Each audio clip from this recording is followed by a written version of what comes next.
this will also mean that you'll start to find that you're drawn to a different type of person, and a different type of person will be drawn to you. So Bogusława asks, says, I have a problem with people when they become my friends. Most of the time, when I make a friend, I become the used one, or they are not honest with me, or they lie to me, and then I'm very disappointed because I never thought that they could do this to me because I am nice to them. I give them as much as I can from my heart, and then I find out I've been used again. How to avoid this, or what should I change, or what should I do with it? This time I promised myself that I'm not going to make any friends ever again because I don't need this. I was feeling sick for 3 days and still I'm thinking about it because it hurt me. I worked so much on myself and still people hurt me. I thought this time would be different, but I was wrong. So first of all, Bogusława, I'm so sorry that you've been experiencing that, but I'm glad that you asked for help with it. And also, I know, thank you for asking in this forum, because I know that you're not alone. There are others out there who experience the same kind of pain as far as, you know, dealing with other people and feeling used and so on.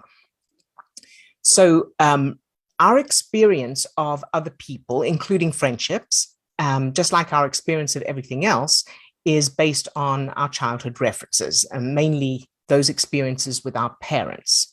So there are two main parts to this. Right now, as you come into contact with people, your brain is noticing certain clues and comparing those clues from those people to your implicit childhood memories. And if there are unconscious clues that someone is going to treat you in a certain way that's in alignment with those childhood experiences, then the unconscious part of your brain is then triggering feel-good chemicals that cause you to be drawn to that person.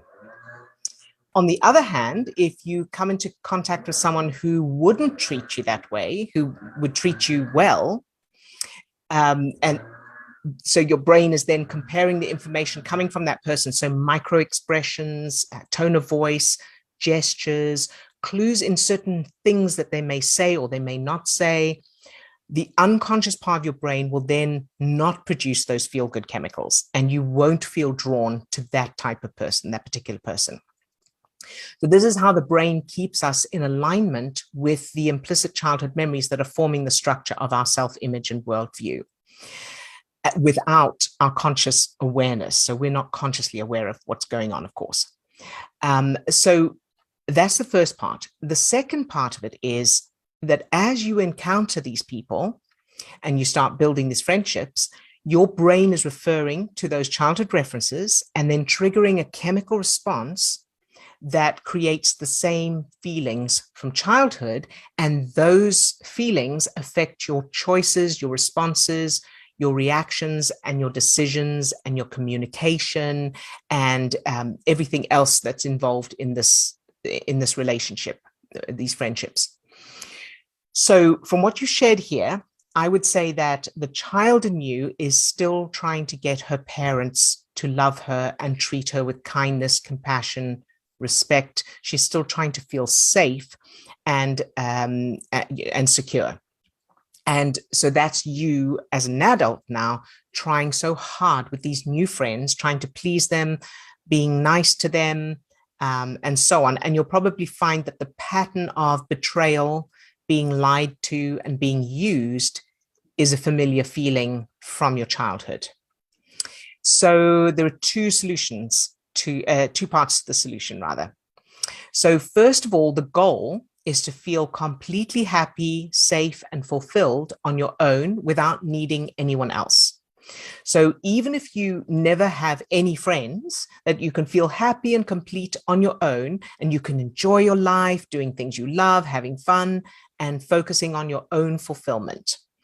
And feeling the power of that, so that you want to be in a state of empowerment rather than, well, I'll make do on my own. You know, this is a feeling of power. You don't need others. You have everything inside you that you need to enjoy your life. So then any friends you make are a bonus and not something that you need, and you're not relying on them.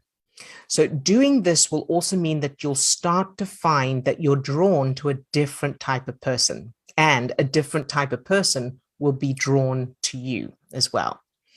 So the second part is, of course, checking your childhood. So check that your childhood is filled with love and safety and security and loyalty and affection and kindness and respect and support and all of that from your parents. So in your childhood, create everything that you should have had from your parents. And you can use the Bookmark Memories if you need to as well. And of course, I'll put a link to the Bookmark Memories in the description of this post for those who aren't familiar with them. So the final goal you're aiming for in doing all of this is that you are completely confident, secure, and happy and self-sufficient on your own, completely. And your childhood is filled with feeling loved and safe and worthy and happy and supported. And your brain has proof in those new childhood memories that you are always respected and you are your parents' priority and you can always rely on them. So create memories of being in situations where you're relying on your parents and they are there every time. So they're completely reliable. So make sure you're creating those strong references for your brain with all the good feelings, and keep practicing them so they become really established for your brain. And then once you've done that, as you encounter other people, your brain will be striving to keep you in alignment with those new references. So you'll end up in friendships with people who are in alignment with that and who will treat you the way your parents treat you in those new childhood memories. So I hope that's helpful. Of course, as always, let me know if you need more suggestions or clarification on anything.